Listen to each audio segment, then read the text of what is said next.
computer. Okay, hello and welcome everybody. This is the, the seventh Sydney lecture, and we have a speaker today is Nur Uysal, who was one of my PhD students many years ago. And that was a good class. We had you and we had Adam Saffer in that class, and we had Josh Bentley in that class, and we had that weird guy from English, I think, in that class. And so it was, I think, an excellent class. And all of those people have become very successful in their field. And Nora will tell you she just got promoted recently. So I put her down as assistant professor because I still had that in the cut and paste, but I didn't put it down. She's an associate professor now. So I'm going to let her do an intro and setup, and she'll be talking the rest of the presentation. And obviously feel free to, well, I guess you can't jump in, but you can comment later on. And if you're here and you have questions, as I just said, you can hold down the space bar to temporarily say something. And I will try to maximize the screen real estate for people who watch this later on, moving things around so you can see the whole note page.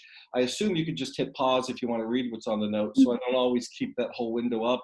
I try to let you see who's in the group, and then I also try to go to the chat from time to time so we can see if people have comments they want to they're adding. Just remember, on the recording, I'm sort of the master recording computer, so don't write anything you don't want other people to see, because when I click on that chat button, it's going to then get recorded into the video for other people to see. Okay, so with that, we'll let Nur take over. She's in charge now.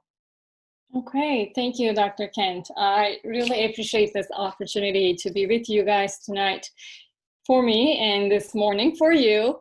So just a little bit about myself. Let me just start this.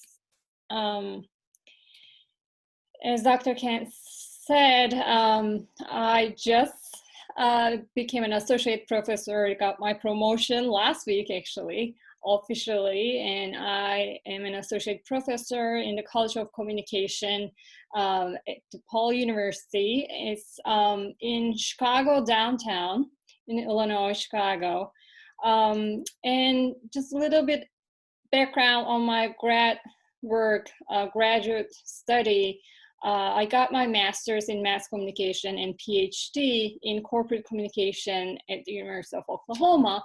And I am proud member of the OU family, actually. Dr. Kent and Dr. Taylor, they both served on my dissertation committee, and I am really lucky, and I feel honored to have classes with them, to get to work with them. I was TA for Dr. Taylor for a couple of semesters, and I took classes with Dr. Kent and also worked for, I think, yeah, I was a TA for Dr. Kent too, for PR writing class, I believe.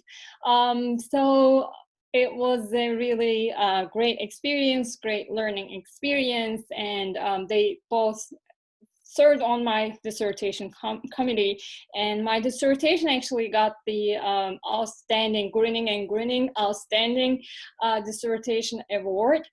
So it was a really kind of inspirational and foundational experience for my academic life.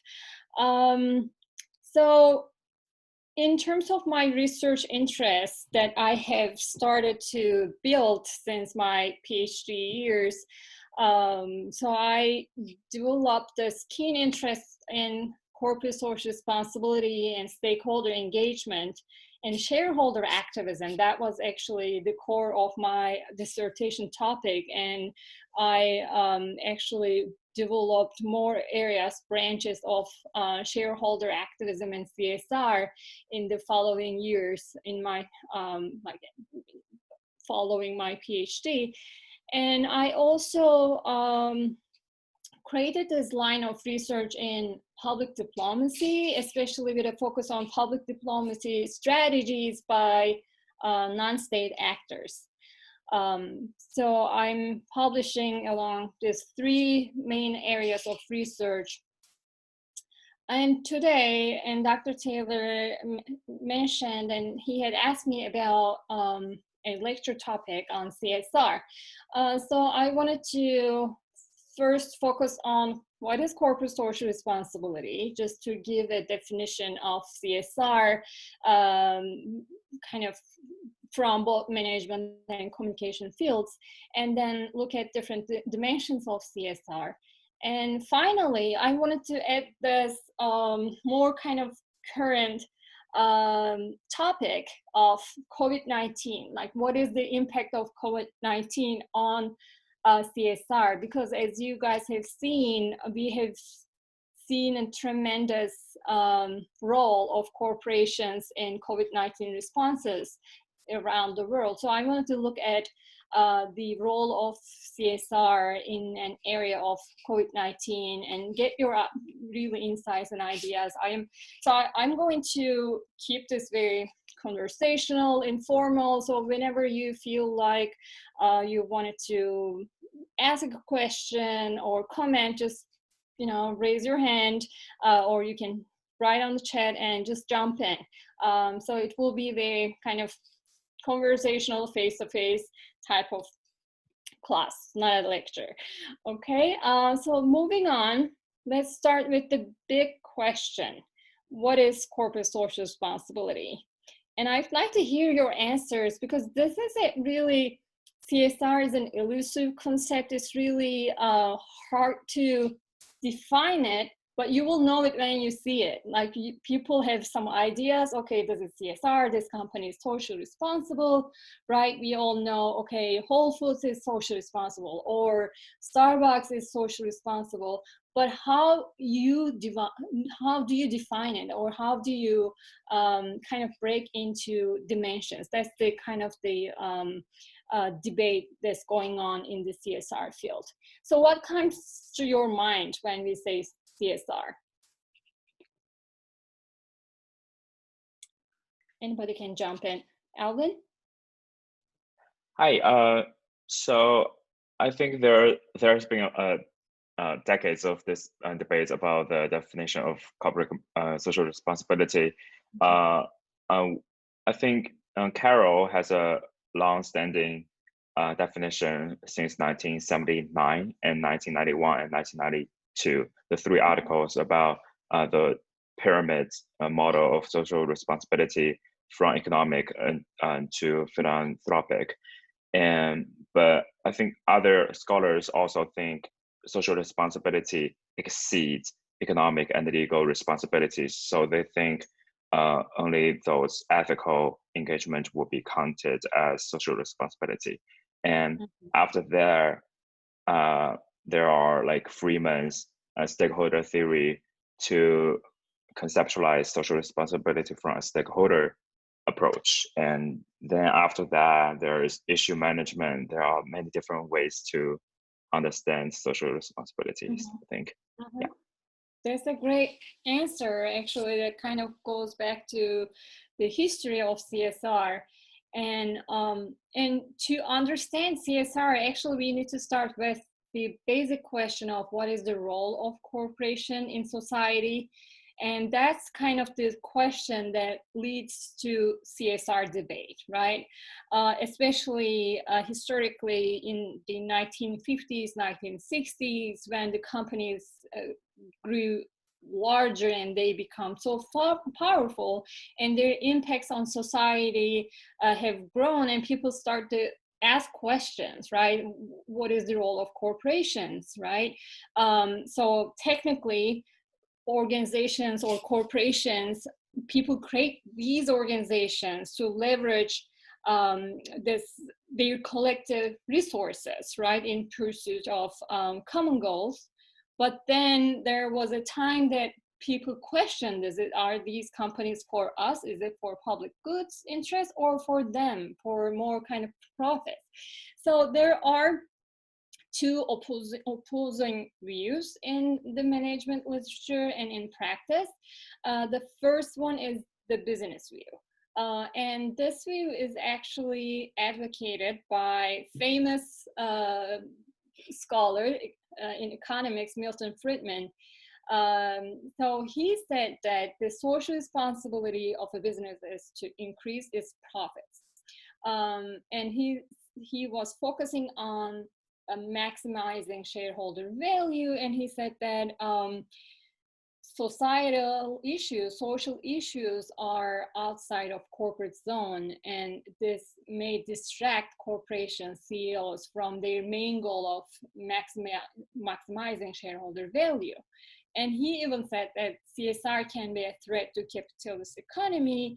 And he said, instead of CEOs or corporations involving in CSR, individuals should involve, like shareholders. They can make profits, and then they can decide individually where to donate their money. It shouldn't be the CEO's job to think about, like, if you guys, I'm sure you remember Starbucks Race Together campaign, right? When Harvard Shoes came up with this Race Together, let's write on the cup, but then it backfired because people were not ready, the baristas were unhappy, employees were unhappy, customers were really like, are we going to talk about this important issue, race issue, at the Starbucks location, right? So he was actually kind of talking about this threat that the social issues,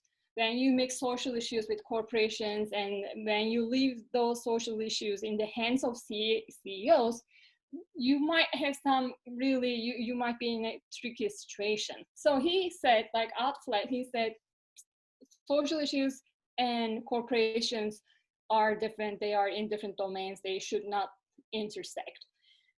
As opposed to this view, actually, yeah, another example that I wanted to talk about, Jack Welch, he is the former CEO of GE, and he's known for being very business oriented. And he said there's no such thing as work-life balance. Women have to make choices, the choice between family and the guest for corner office. So he was really, and this is pre-COVID-19, right? So he was really talking about how like women can't really, choose, they should choose between family or promotion or climbing up the ladder. You can't do both. So this is a kind of a prime example of practical application of Milton Friedman's business view. So in opposed to this business view, we have societal view. And as Alvin said, this view is advocated by Friedman in his stakeholder theory. And he said that corporations should serve public interest. Corporations are created for public, by public. And corporations should be socially responsible in their principles, processes, and outcomes. And he also mentioned about voluntary discretionary dimension of CSR. So as Alvin mentioned, again, a good example, a definition of CSR is by Carroll 1999, corporations have certain responsibilities. And if you guys look at this pyramid, and it's called the Pyramid of CSR, it moves from economic responsibilities to legal, ethical, and discretionary responsibilities. Mainly, all corporations should fulfill their economic responsibilities, right? They have to make produce acceptable returns on investment. They need to make profit, otherwise they won't survive. And all corporations, organizations should follow the legal responsibilities, regulations, and laws. And ethics also, all corporations should do no harm, right? So we all kind of agree, all corporations agree on these 3 steps. So CSR is actually at the 4th step, the more kind of proactive and strategic and voluntary phase. And this is the area that they can make a difference, and they can stand up really in other corporations, because they can really have this proactive stand against or for social issues, or to address global problems, global societal issues or challenges like climate change or water or health issues. So this is a good way to understand how CSR is really moving above economic, legal, ethical issues. Another definition of CSR is from the European Commission. It's kind of like similar to Carol's definition, but this is more kind of focusing on the interaction between business and the society, and how corporations should encompass CSR in their in their actions and principles and outcomes, from getting the raw materials to deliver to customers. And this is I wanted to emphasize that CSR is a kind of a two-way street. So it's not just corporations' responsibility, but also customers and employees and all stakeholders. So we need to have the responsibility to hold corporations accountable. So we need to prime better practices. We need to maybe purchase from companies who are more socially responsible, but maybe could be a little expensive than generic brands because they are responsible. So this is kind of like, we can't just push corporations to be more socially responsible while we kind of in the marketplace, we keep buying from companies, brands that we know that they're not socially responsible. So it's a kind of a two-way street. Okay, now going back to how CSR is a really elusive concept and it's hard to define and hard to say. There are examples in current practices, and sometimes we just ask, is this an example of CSR, or is this just maybe something to create buzz around? So as you guys remember, at the Golden Globes, they made a huge deal about how the menu will be 100% plant-based and all vegetarian. Oh, this is great, environmental responsibility. What do you guys think? Do you think that this could be an example of CSR based on the definition that we talked about?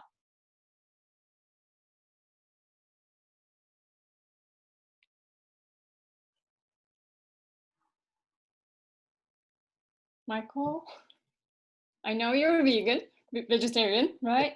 Well, I like that sort of thing. Like we've decided when we do events and stuff like that at our schools that when we control them, we do them as vegetarian, and because the non-vegetarians always eat our food anyway. And so we decided just, screw them. We've had, thousands of years of them choosing. But it seems to me there's always this line where I feel like, are they just doing it for, the publicity? Are they just doing it to look good?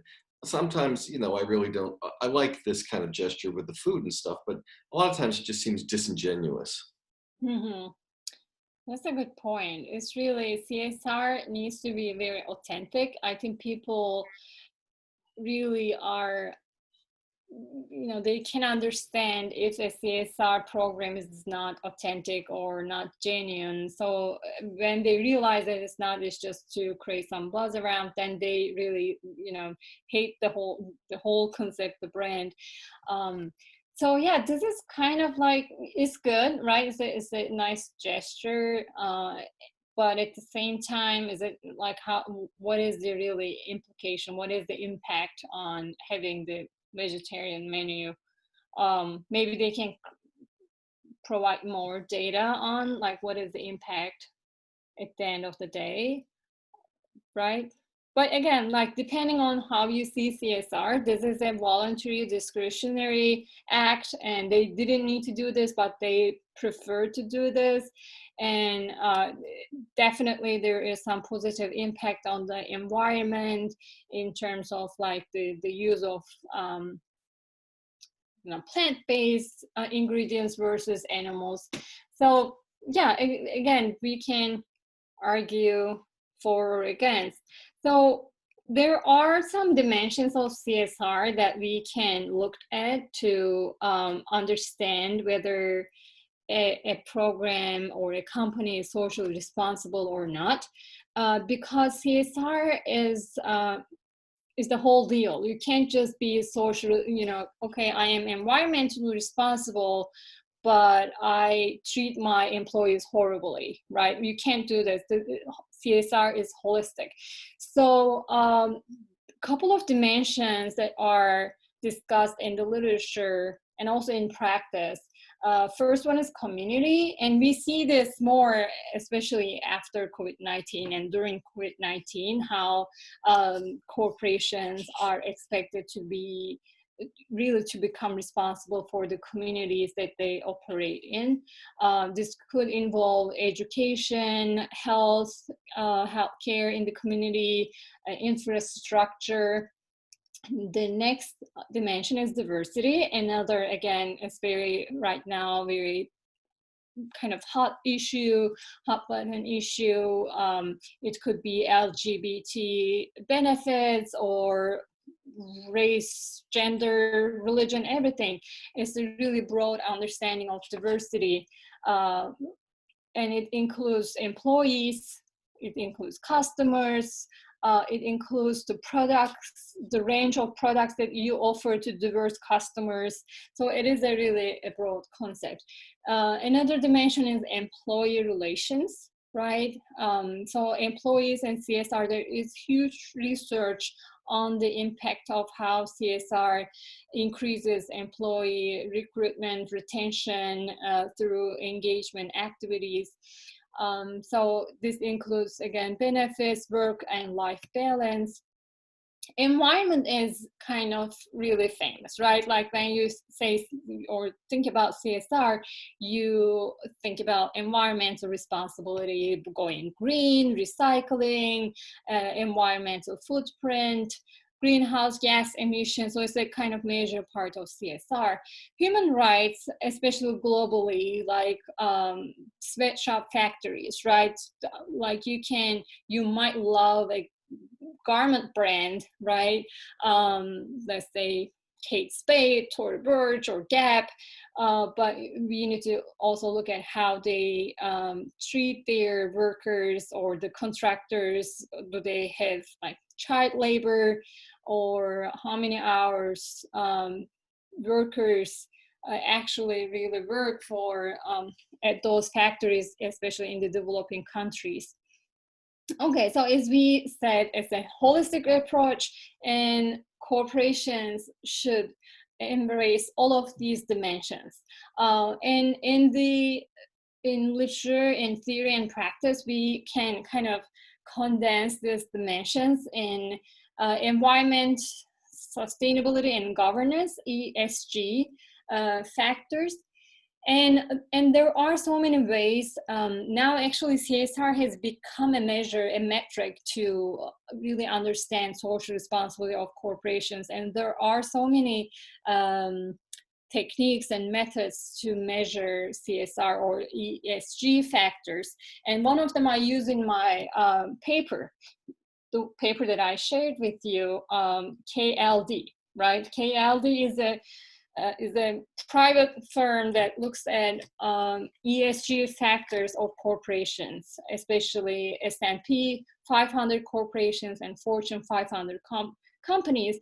And through a longitudinal method, like I think they have data starting from 1990s.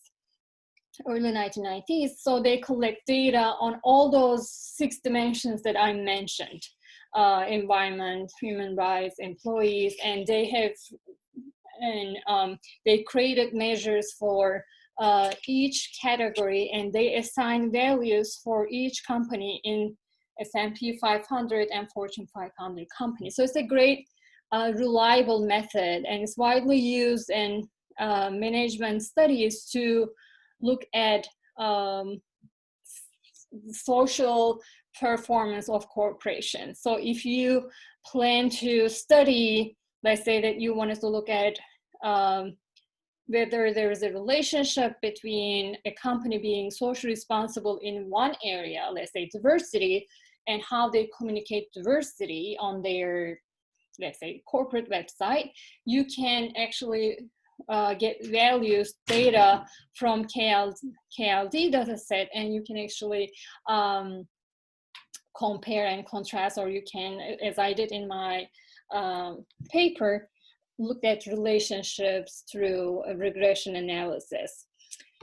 All right, so moving on, some of the outcomes of CSR in the literature, studies found that CSR helps build social legitimacy, reputation, good reputation, goodwill reservoir, especially if you guys think about Chipotle, right? When they were hit by E. coli, and people just kind of moved on, right? Because they had this goodwill reservoir. They were known by their, like, oh, food with integrity and all those like cool stuff. So people just forgave them. Like, they just moved on, and they say, okay, this is just one-time thing. It's not their fault. It's not their mistake. And so they just moved along.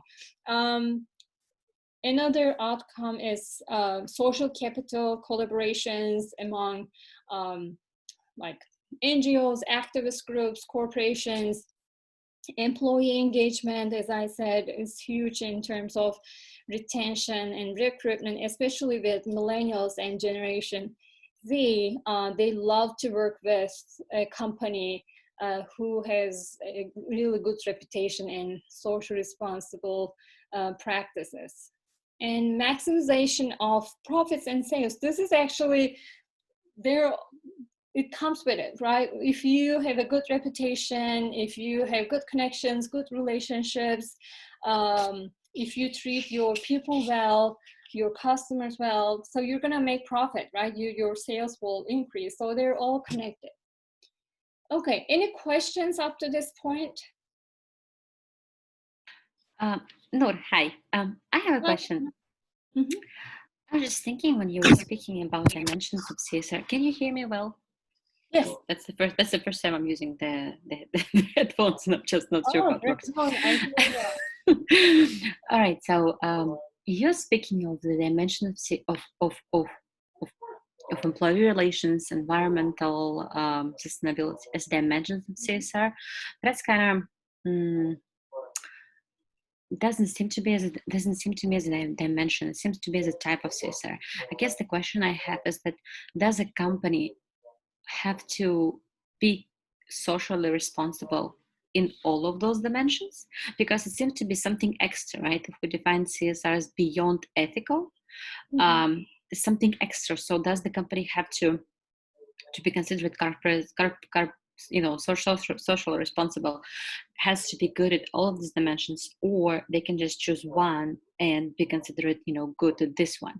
So this is why I'm struggling, I guess, with differentiating between when we say, okay, this is ethical, they're doing a good job, and this is corporate responsibility. So this is something extra they're doing, something on top of what's expected, actually.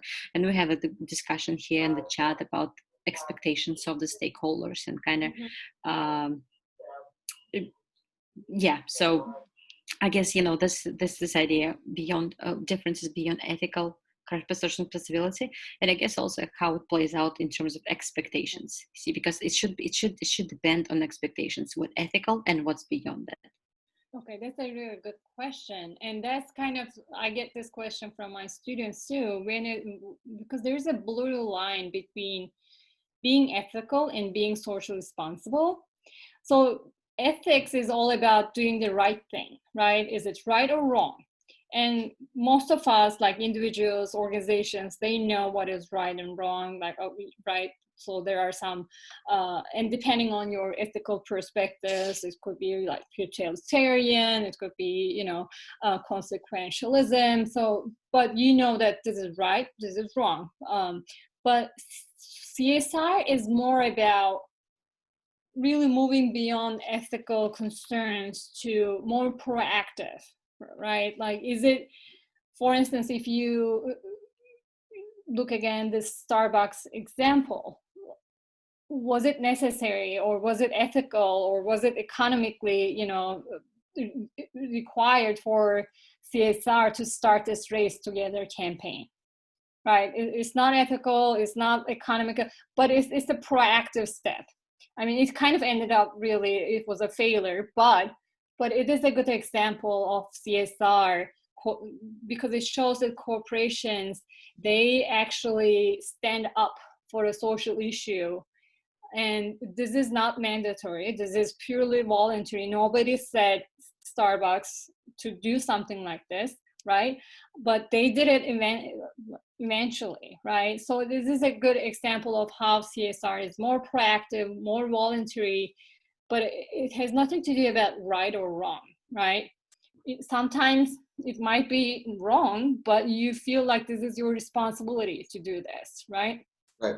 But in the Starbucks case, they did this, they took this action where they wanted their employees to engage issues and to talk to people about these topics, but they didn't train them or prepare them for it or give them the skills to do it, which in some ways then just smacks of pandering, that like, we're going to do this and we're going to try to look good, but they had no genuine commitment to it in terms of being willing to put some money into it and being willing to train people for it.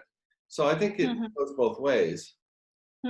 That's true. I mean, it was the main reason why it failed, because they didn't really train their employees, and they didn't engage with them prior to the campaign and get their input.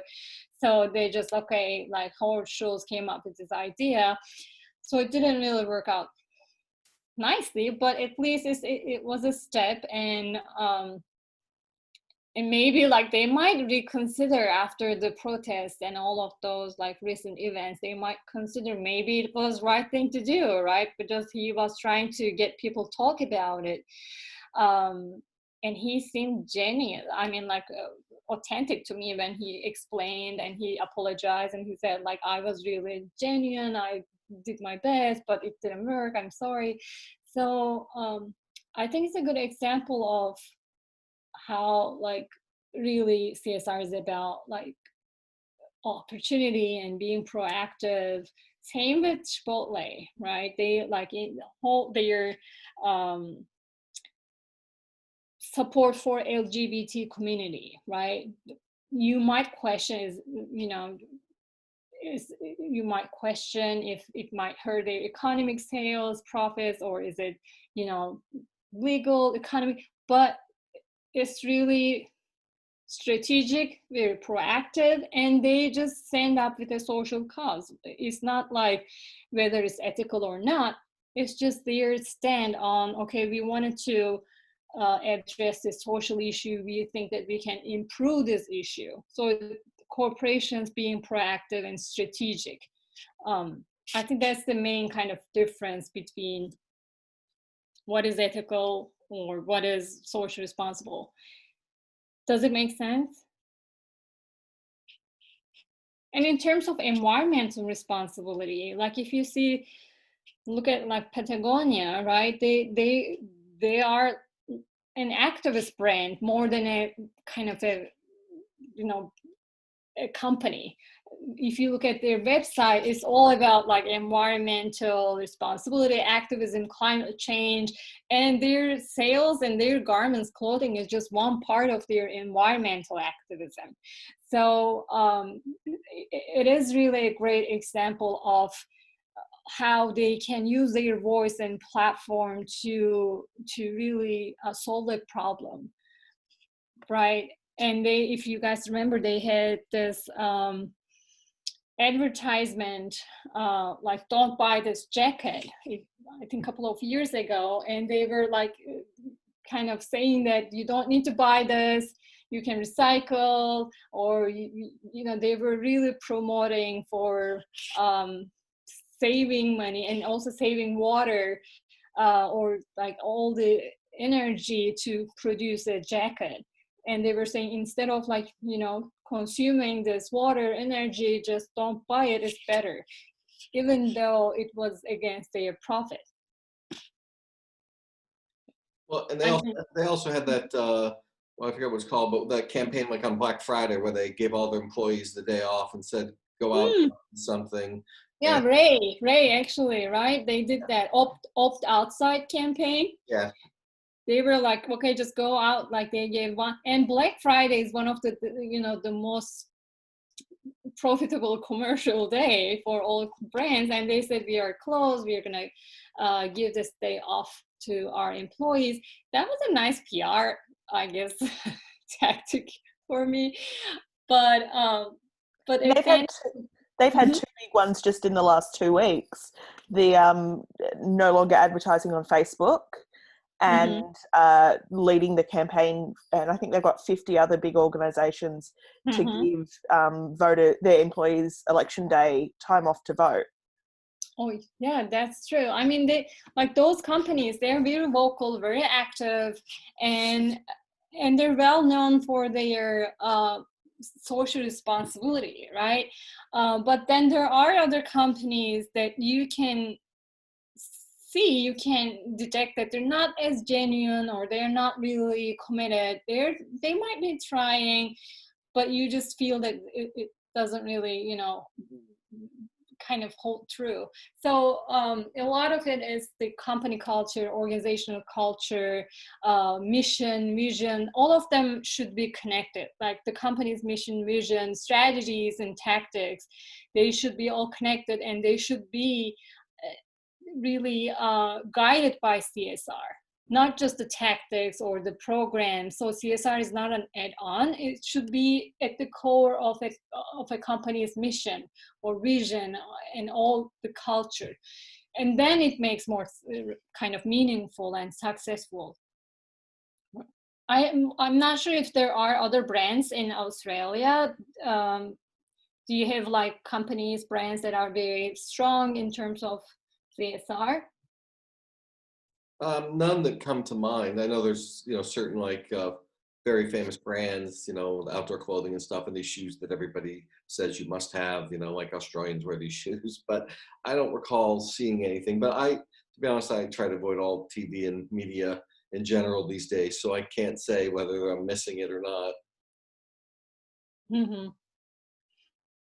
So, and it's a global trend, though. I mean, Europe is leading the way. They are, in terms of social responsibility, rules and regulations. Governments are very involved and very supportive.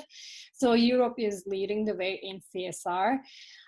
But they're all over the world. This is just a trend now, a growing trend, especially since 1990s. Okay, now let's talk about CSR in an era of COVID-19, right? I thought this would be, and I have just started collecting some data and research on the impact of COVID-19 on CSR and how like corporations are responding to COVID-19. There is really, before I start, do you guys wanted to share any examples of corporations becoming involved with COVID-19 responses? I can have an example, but again, this is the line, right? This is the border. I mean, I can say how Costco, for example, now requires everyone to wear masks. Even though so many people are super mad about this, they want to wear masks going to the store. So that's one of the examples, I guess. Yeah, that's a good example. They almost all of the business all around the world, they closed their operations. They said we prioritize our employees' safety, our customers' safety. So they closed their locations, stores, which means tremendous economic loss for them. But they said, okay, we're going to do this. Now we're opening. Actually, in Illinois today, they just announced that we are in phase 4. And they are like opening all the restaurants, theaters, movies. So it's a little scary. I think it's a little early, but I guess more kind of now individual responsibility than government or corporations. So in terms of CSR, up to this point, we have this acceleration, right? We had a really great momentum starting from 1990s, like CSR has become really more kind of a mainstream. In 2019, we have this really renewed commitment to CSR. It has become the mainstream, right? Last year, if you look at it, like all corporations, they're like, oh yeah, we are all like 100% committed to CSR. We have seen the Business Roundtable, the organization, their really press release announcements that, oh, we like the purpose of corporations should be redefined. It should be the improvement of society and protection of environment. So we see that CSR has this really great momentum, right, up to COVID-19. So last year, it was a time that marked for CSR history that CSR is not just nice thing to do, and going back to your like ethical thing, it's nice thing to do or right thing to do, but it should. I mean, it is the thing that all corporations should do or must do. So the mindset has changed, and 2019 has marked that time that CSR is all corporations must really do involve with CSR. And three things that I was I was able to identify in terms of helping this momentum in 2019. First, modernization of reporting methodologies. Before, it was really hard to capture or gauge CSR data, disclosures, or like if this company is socially responsible or not. But especially last year in 2019, we have this very robust methodologies to capture this kind of data, like Global Reporting Initiative, the Task Force on Climate Change. So these organizations, these nonprofit organizations, they really keep great source data sets of CSR measures, metrics. So now it's all disclosed, open, and if you don't have any, let's say you don't have the annual report, CSR report, you're kind of publicly shamed, right? Like now it's a must.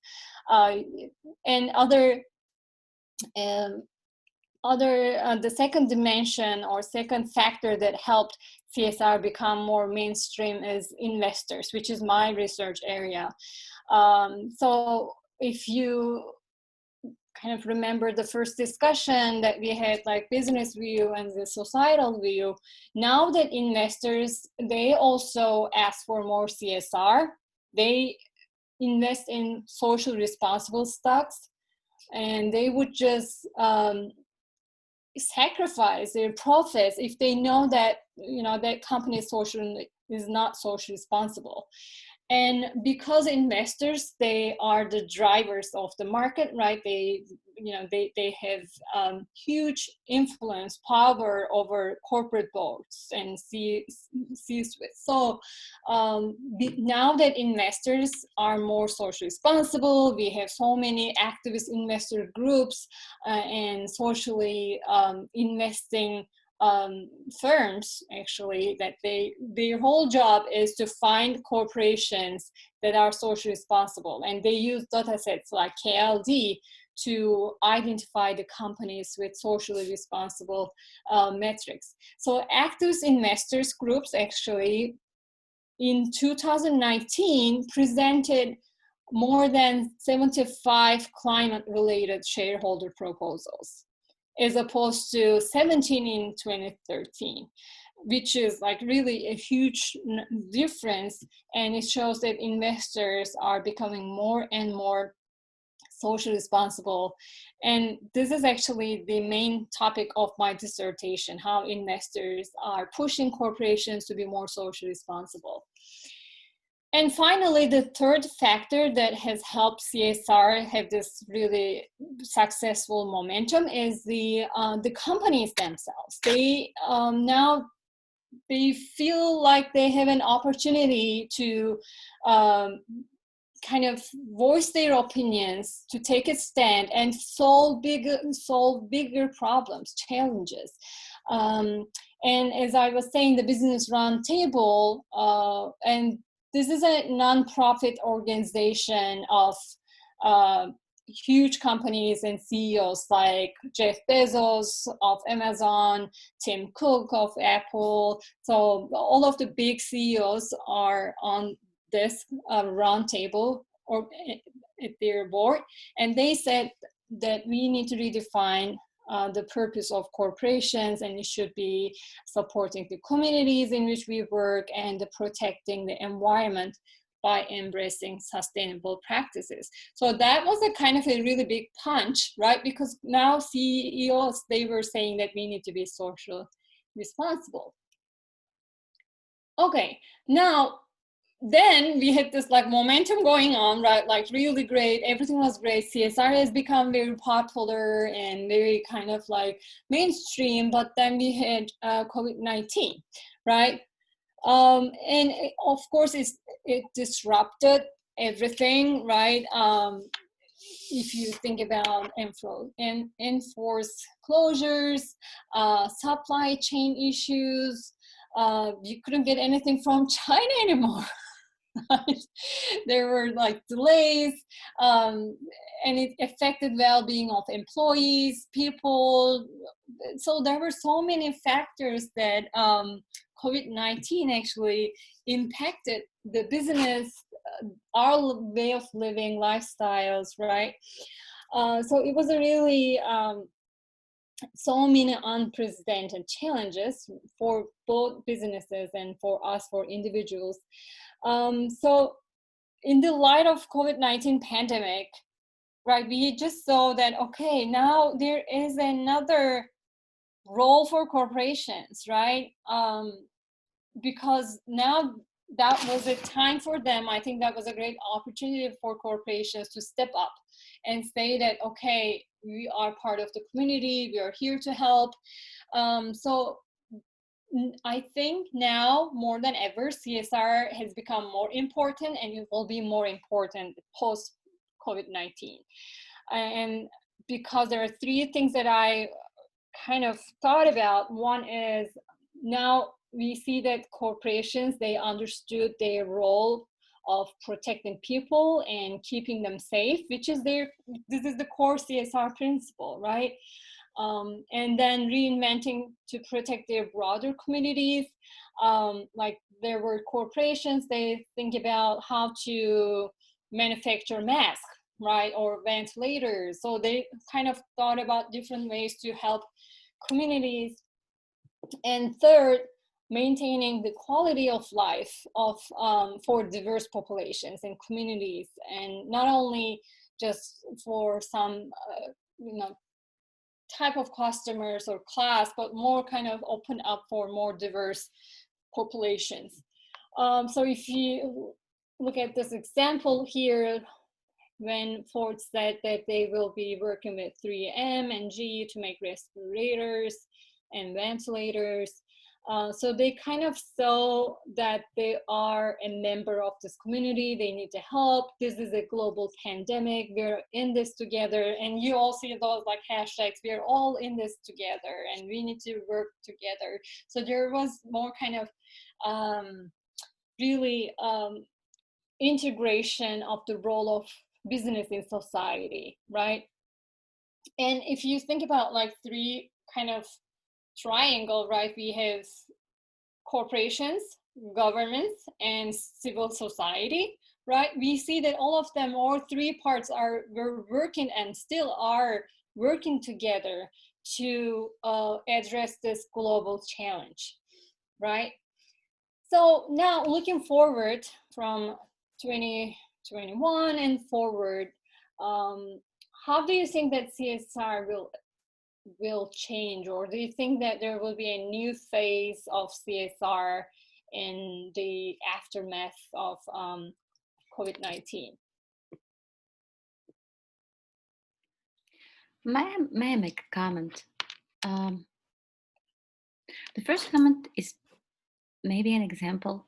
I was just thinking that UT did, our university, I'm at the University of Tennessee right now doing my PhD here. I was just thinking that UT handled the COVID-19 quite well. They returned the money, they sent everyone home, they made sure that everyone is protected, and they distributed the masks, all those little things. So they're not a corporation, but I think that was quite CSR. I mean, to me, I thought it was a little bit beyond ethical. So I was impressed. So that's one point I want to make, is that I guess maybe it should go beyond corporations, and we should consider, or maybe Nur actually can comment on this. Are there any studies that actually look at CSR from the state organizations? I can, and that was a question. And the second is really a comment to your question. It's not an answer, but just a comment, something to think about when you ask about the future of CSR in the aftermath of COVID-19, or in the new normal of COVID-19. The problem I have, and I'm thinking of Russia right now. I'm originally from Russia, and actually the United States is the same thing. So with their problems in the economy, what they're trying to do right now, and what they're actually doing, they're actually reducing, and in China is the same. They have reduced the state reduced the standards for the environmental standards for everyone. So they basically are saying, now you can pollute more, you can do more bad things, but please recover. We need money, we need jobs, everyone need money.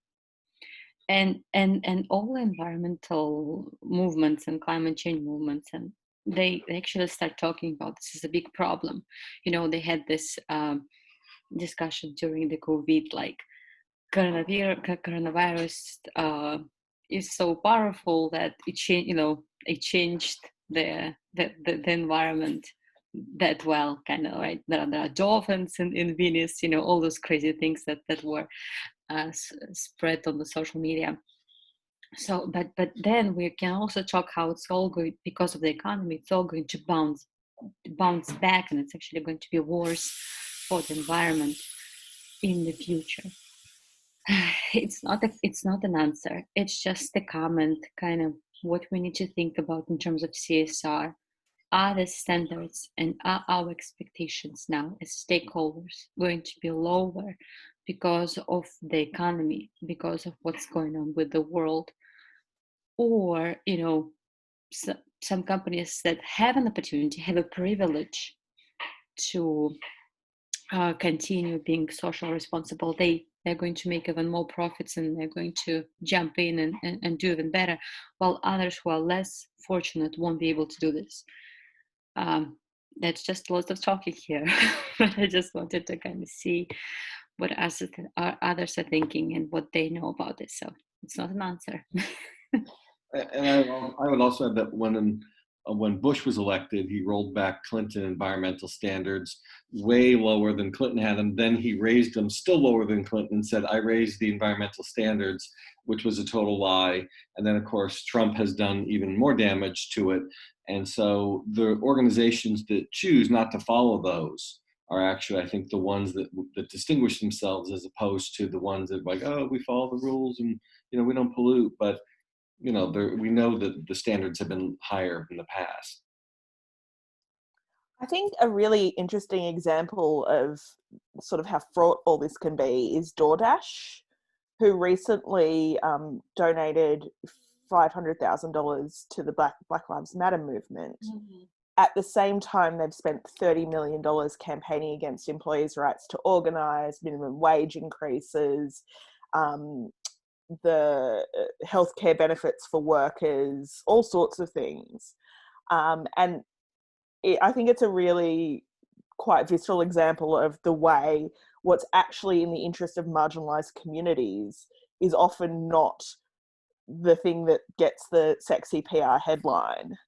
And that if you were looking at it from just the point of view of, well, they're supporting a progressive cause, they must be a progressive organisation, but then that idea of that holistic approach to CSR, I think, is really manifest in that sort of thing.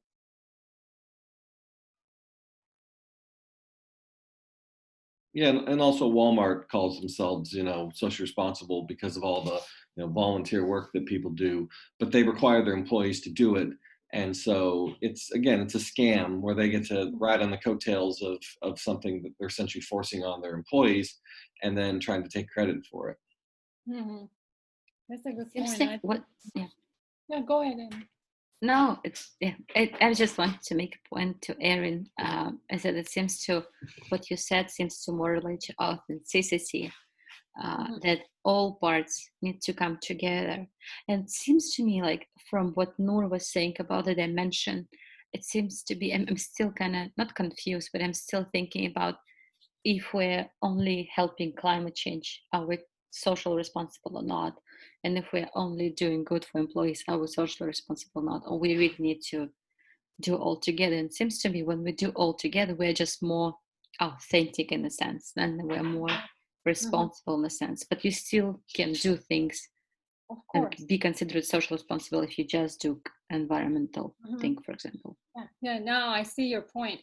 So you might focus on one area. I mean, not all corporations, we can't expect that corporations should solve all the problems in the world, right? I mean, there are so many social issues, there are so many challenges, problems, so we can't just say that, okay, you need to address all of them equally.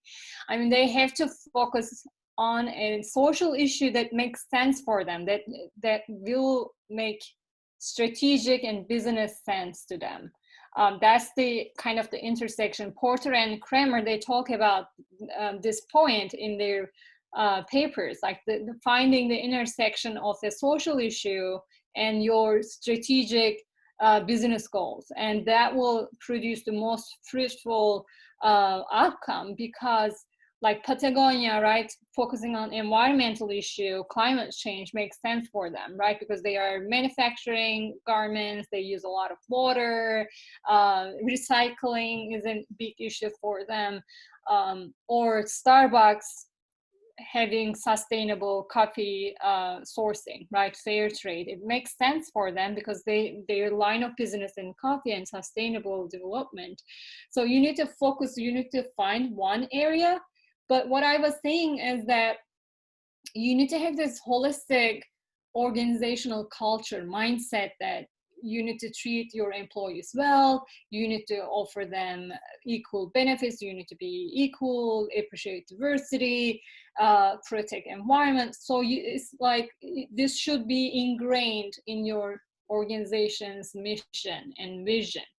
But you may choose to focus on one area and excel in that area. So does it make sense? Yeah, I was just thinking, and you probably heard this question a lot, and I have heard this case a lot. Just throw it out there for everyone to discuss and to think about. The question is, who are our customers in a sense? The question is with Chick-fil-A. They keep saying how they're against LGBT rights and, they don't like this. Their sales are growing. Everything is great for them. So kind of, I guess it's not responsible in our sense, but might be responsible for others. You see, it's also, I guess, the question of perception here. Mm-hmm. Can I ask something? Sure, yeah, go ahead.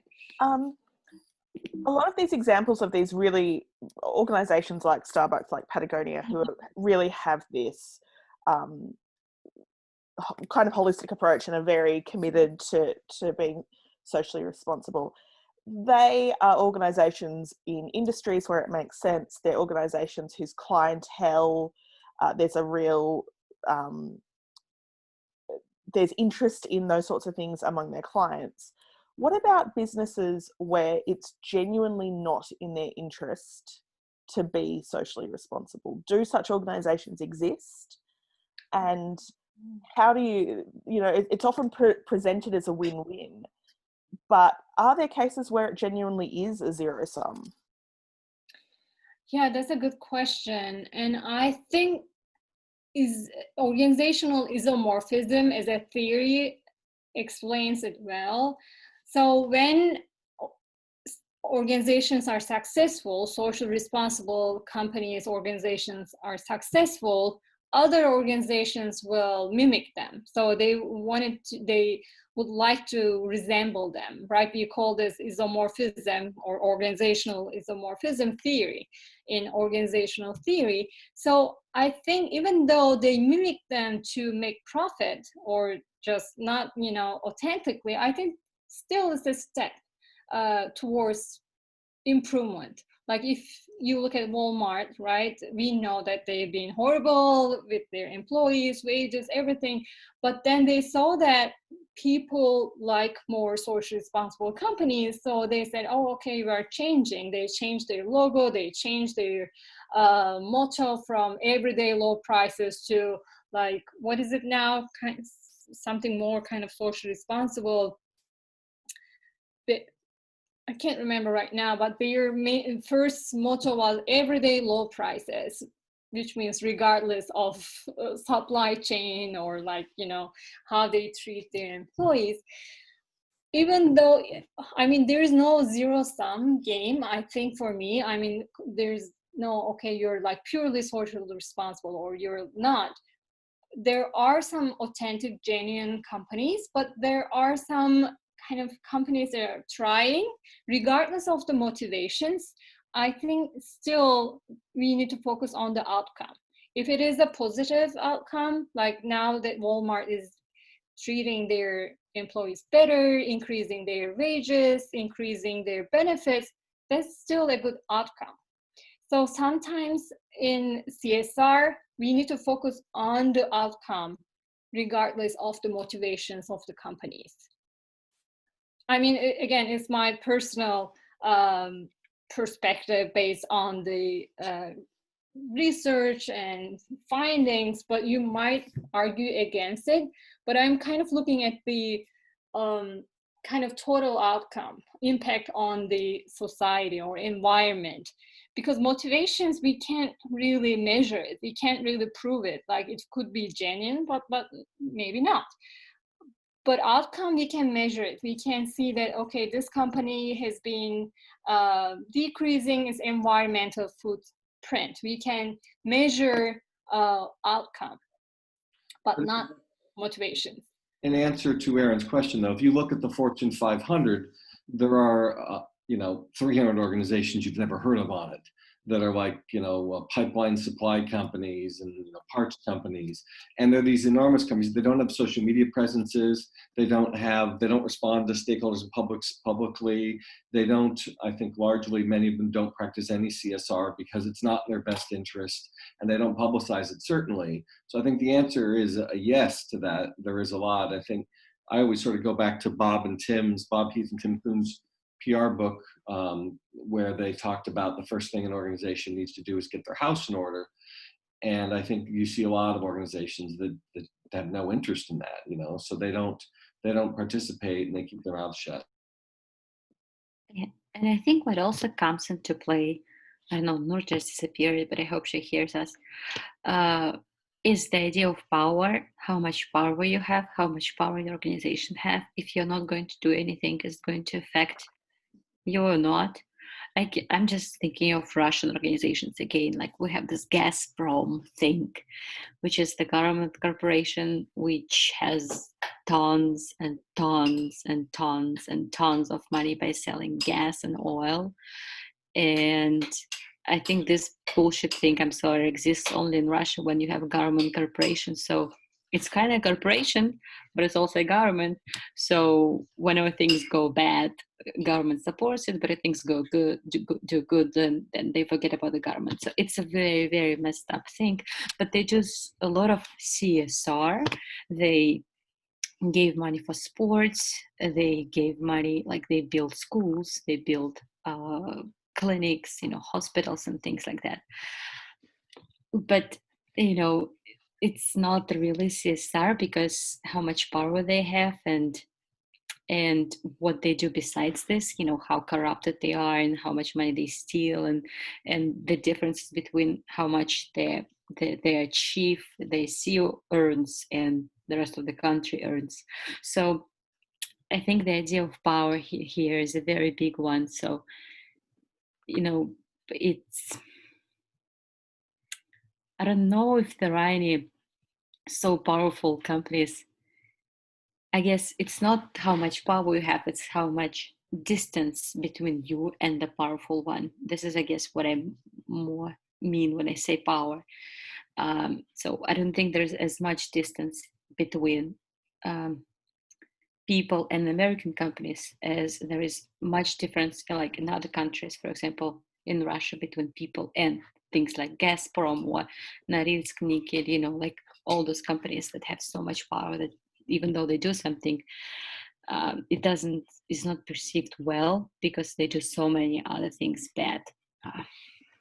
I think that's the problem with CSR, because, for example, if we focus on outcome, we are actually focusing on what companies are doing, but not what companies are not doing that they need to do. I think companies can select an area for their CSR activities that is actually on purpose, like their purpose is not serving society, but take attention away from what damage they're actually doing to the environment and people. Yeah, that's a great point. Yeah, that's a good point. As I said, CSR should be in principles, processes, and outcomes. So it's the whole thing. But I was kind of like, when we were talking about the outcome, I was more kind of referring to understanding or judging corporations' motivations. Like, are they genuine? Are they not? It's really hard to know, right? Just like people, like you can't just know if a person has a genuine motivation or not, right? So in that context, I was more kind of, I would rather look at the outcomes than the motivations. But CSR should be in principles, in processes, and outcomes. So it's the whole thing. You can't just look at, okay, this is the outcome, this is good, don't worry about process, or don't worry about the supply chain, or principles like mission, vision. So I would agree that it's the whole thing. But I don't think that we should be in a position, I mean, we can, like customers, they can choose. If you feel like, okay, this company is more genuine, more authentic, you just go for it. But like, it's really hard to make judgments based on motivations in terms of CSR. That's why like companies like KLD or other firms, research firms, they look at the outcomes, and they just create this data set based on the metrics, numbers, like the carbon emission, or environmental footprint, or like how many work-life balance policies do you have, right? They need to quantify, they need to look at the outcomes to be able to categorize those companies. Any other question? I have a question, but it's more of a comment again. No, I'm just thinking if you heard research or if you've seen anything like this on the detrimental effect of government regulations on CSR. Basically, what I mean is that the more rules government is making, the less CSR kind of is encouraged, kind of the standards change now. And there could be multiple examples, but one of the examples I'm thinking, it's a very recent one. Our dear president, and I keep giving examples from Russia, I'm sorry, that's my pain, came up with a new tax that now they're going to collect the taxes from people who earn, and from the companies, like in Russia, companies pay taxes. It's not people pay taxes, but it's companies pay taxes for the people. So you don't have to file anything or anything. You don't see how many taxes you pay because the companies pay for you. So basically, if a person earns, at least from what the company sees, more than a certain amount of money, they're going to take more taxes. So instead of taking 13%, they're going to take 15% in taxes. And this difference is going to go and cover the costs for their, some rare diseases, basically for kids. And right now we have a lot of discussions in the sense how, this new law is going to have actually a detrimental effect on kids and on the funding, because now first people are going to believe that, hey, now they're going to have money, so they're not going to donate. And the second, we don't know how it's all going to be distributed and things like that. So, and it's not going to be enough money, definitely, what they're going to get from there. So there are I was just curious, how, if you've seen any research like this on this effect of government when it changes its laws, its regulations, what effect it has now on CSR. Because another side is always, I've heard companies, I cannot give examples right now, but many companies, they kind of drive these changes and drive these regulations. Kind of, we were the first ones, we're going to change it. That's what we're going to do. So I guess there are 2 points over here, but I wanted to hear if there is a line of research on this, or if yes, maybe you can share with us some insights about this. Mm-hmm. That's a good point. And CSR is actually, of course, it's global, but the practices and the policies, regulations vary from one country to another. In Europe, there is more, CSR is more regulated. Governments are very active. They pose regulations and rules. So there is really not room for corporations to be very proactive and like come up with a great idea, because it's all regulated. All of the companies have to do same things. In authoritarian regimes or semi-authoritarian regimes like Russia or Turkey or other countries, CSR is a little bit tricky, right? Because of the culture or because of the patriarchal society, people have different expectations from governments, states, and from corporations. So for instance, in Turkey, CSR is more like corporations are kind of seen as patriarchal actors, like especially family corporations, they're expected to give back. It's more kind of donations or like scholarships and building hospitals, schools. And governments, they are kind of a partner. They help, they're enablers. They enable corporations to give back to society. In Russia, I think I would assume the same thing, like big companies. There is this iron law. It's called iron law, right? In the literature, it is basically this: if you have power, you're expected to give back to society, help the society, otherwise your power will be taken away from you. So corporations, if they're strong, powerful, wealthy, they're expected to give back to society. But again, this is more kind of primitive way of CSR.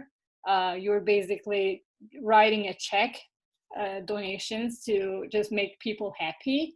So it's not strategic, it's not proactive, you're not really trying to solve a big problem. It's more about like just pleasing everyone, pleasing the government, pleasing the people, so they are just quiet. So I guess in your case, and I'm trying to think about an example in Turkey too, when governments, they can negatively affect CSR. I think they can prevent, I mean, if they have, so I think it should be that ideal balance of government, civil society, and corporations. So we shouldn't have like more power on corporations or more power on governments in terms of CSR. There should be some check and balances. Like civil society activist groups, they should still check on corporations. We shouldn't just leave on the hands of corporations or the governments. They should work together. As soon as one is more powerful than the other, I think there is some corruption and like people just abuse power. So I think we should have that kind of ideal power division among civil society actors, government, and corporations. I would like to jump in. So about like politics plus CSR, I think last week, I'm gonna put it into the chat. There are 2 studies on journals of business ethics that exclusively talk about how politics, but it's in China. It's not about Turkey or Russia. And the first article basically said how the manager's political relationship with the governments how they change the CSR performance.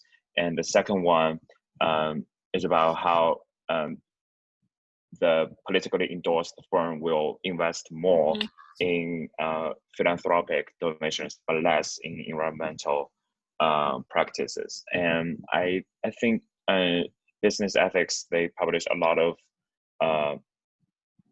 studies, empirical studies about how politics affects CSR. And I think it's a very interesting intersection to be explored, especially like in Russia and China or other, like not Western countries. There are a lot of new interesting topics that can be explored.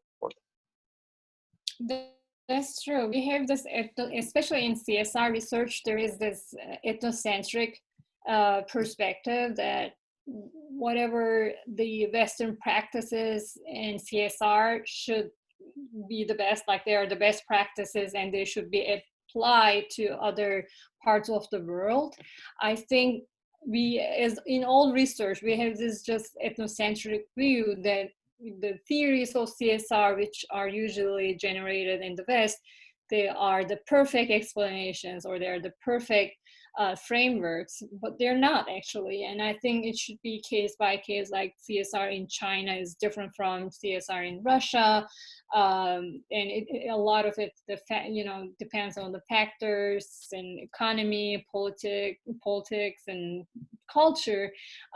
So I think just like any other concept, it should be studied based on the context and based on each kind of case. There is really, it's hard to generalize CSR frameworks and theories across all the countries. But I think there is an emerging research interest in China, CSR in China. So it has been, I have read a lot of studies about CSR in China. And India too, there's another area of interest. Like there's a lot of research coming out about CSR in India. All right, I might need to leave very soon, so I just wanted to wrap up. I think that was a great discussion. You guys have pointed out so many important real factors that affect the future of CSR. And it will be a kind of really interesting to see how the concept in theory and in practice will evolve. But I think after COVID-19, there is a new path for CSR. Because now it seems like we all kind of learned our lessons, right? Just staying at home, right? I'm sure that you kind of went through a kind of ups and downs and kind of some, it's really kind of a spiritual journey, right? I found myself like questioning the meaning of my life many times. So it's just, it kind of gave some time for everyone and organizations to reflect and just to understand how we are globally connected, right? And economically and ecologically, like as you guys were saying, whatever we do here in one environment affects the something about climate or something about the life chain somewhere else. So we are all globally connected. I think companies realize this more and more. And they also seen some opportunities, right, to solve broader problems. And it actually helps companies to generate really some not only positive reputation, right, but also really they can be a part of the community, like member of the community, and just really become a solution to a problem, not the problem anymore. So I see, I try to be optimistic. I see that there is some potential because there is, like, you know, we can combine business and social goals, right?